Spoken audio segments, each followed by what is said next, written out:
Welcome back. If you just joined us, you're watching the news at 10 live on Channels Television Lagos. A reminder of our top stories. APC leadership crisis takes a new twist as court grants interim injunction suspending the party's national chairman, Mr. Adams Oshomole. APC promises to abide by court decision on suspension of its national chairman as police take over party secretariat in the nation's capital in a move to avert breakdown of law and order. Federal government considers review of 2020 budget assumptions following falling prices of crude oil in the international market due to coronavirus outbreak. And it later shut all schools from Thursday for 10 days as it steps up efforts to contain the COVID-19 outbreak as death toll rises. Plus business, sports, and news from Abuja, the FCT, and later international news from our London studios. Our website, channelstv.com, has more information on our top stories and others. Subscribe and watch Channels Television's live stream on YouTube and other social media platforms using your mobile device browser, or download the Channels TV app for Android and iOS devices from their respective stores. You can also watch us via your smart TV platforms on Apple TV, Android TV, Fire TV, and Roku. We're on to Abuja now, where my colleague Ibrahim Adra is standing by with more on the news at 10. Hi, Ibrahim.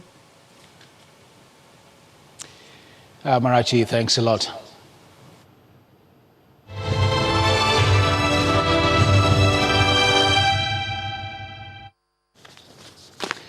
Now, as the country the world over battle to curtail COVID-19, one of its direct impacts is a global fall in prices of crude oil. With the price of crude oil now below the 2020 budget benchmark, the federal government says it is worried. Minister of Finance, Budget and National Planning Zainab Ahmed mentioned this at the end of the Federal Executive Council meeting today. She says they are watching the situation. We are concerned because it does have an impact on revenue, and at the current crude oil price of 53% is below the budget benchmarks. So what we're doing is we're studying the situation, and when the budget was passed, we committed to doing amendment to the budget through working together with the National Assembly. The Senate President Ahmed Lawan says he is disappointed at the current state of the isolation centers for coronavirus at the University of Abuja Teaching Hospital, Gwagwalada. The Senate President and some members of the Senate visited the isolation center today to inspect the facility. He says he is unhappy with the lack of preparedness and the state of the isolation centers, which according to him is yet to be completed.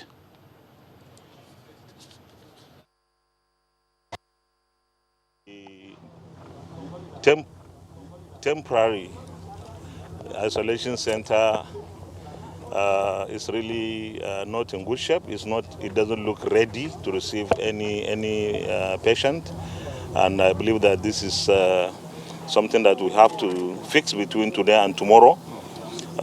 We are in an emergency. Even if we don't have people who are affected, we shouldn't just rest on our oars. We have to do everything and anything possible to fix that temporary isolation center to be prepared and ready to receive anyone who falls sick in this respect. I am sad. We are actually. We're indeed sad that of the 620 million naira that was supposed to be released to this place for fixing of everything here, NCDC, not a kobo has been released. We are going to get across to the Minister of Finance and all the other authorities who have anything to do with this to release this money between today and tomorrow. Latest. We are in a situation that nobody should be found wanting. Everybody should be at the top of his game.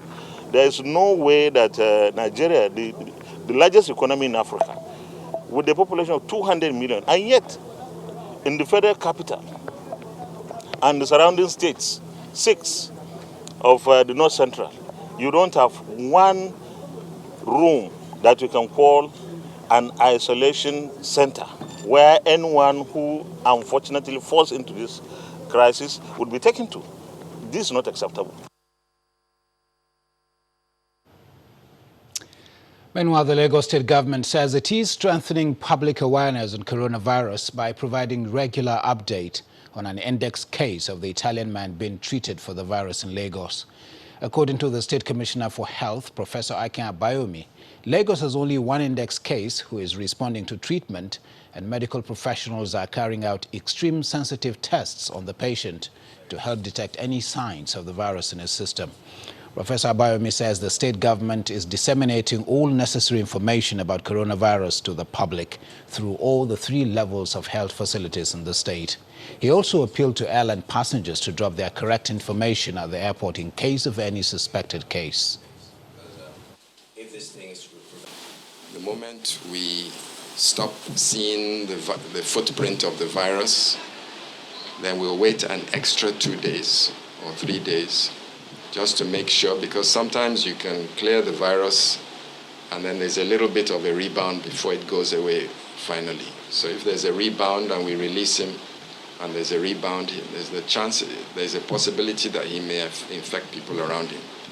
So we have to be very careful that even when there is no evidence of the virus, that we wait a little bit to make sure that we get a second negative. Now, the tests we're performing are extremely sensitive tests. If there is one virus in the sample, it will pick it up.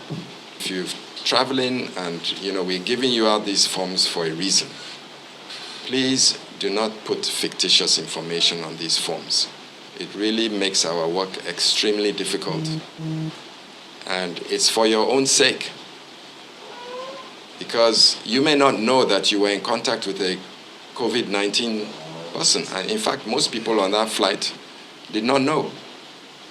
So if you gave us correct information, the sooner we find you is the better for you.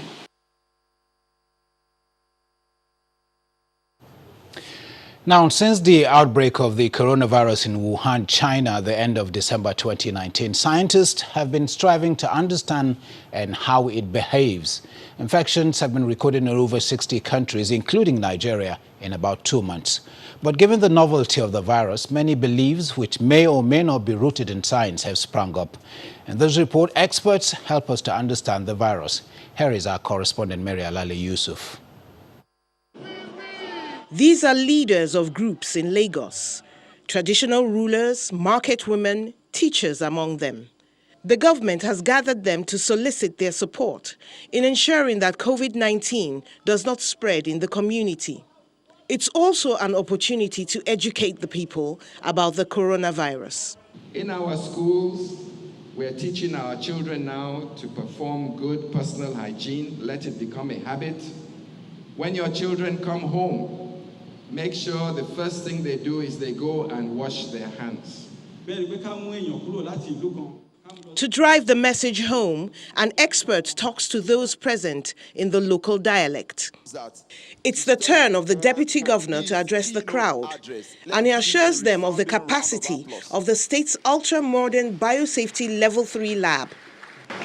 With that laboratory, we are able to test, detect coronavirus, Lassa fever, and the whole lot of them.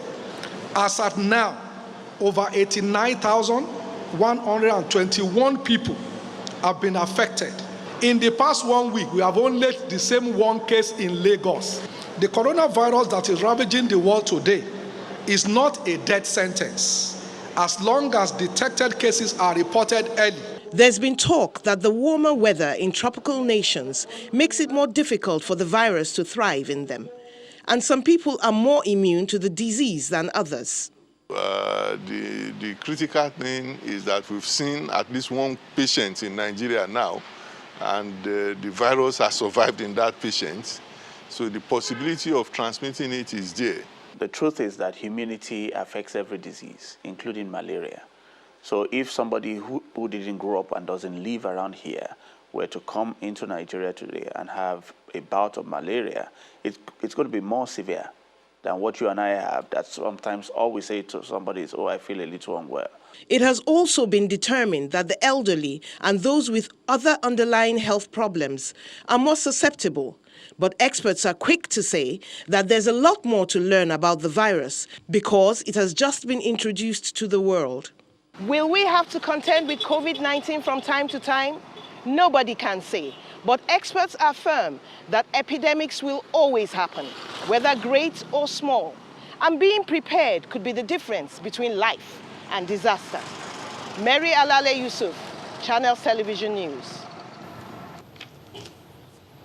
Indeed, Mary, thanks a lot. Meanwhile, President Muhammadu Buhari has commended the Aliko Dangote Foundation for donating 200 million naira to assist in combating the influx of COVID-19 into the country.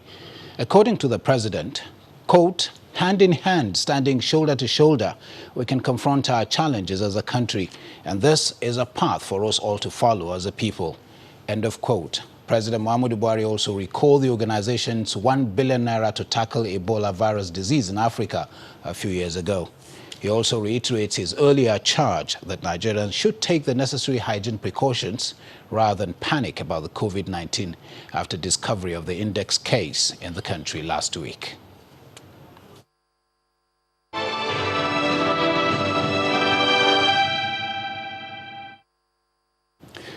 When the news at 10 returns, World Health Organization warns that banknotes may be spreading the coronavirus. Ask customers to use contactless payment systems. That's on Business News. Do join us again.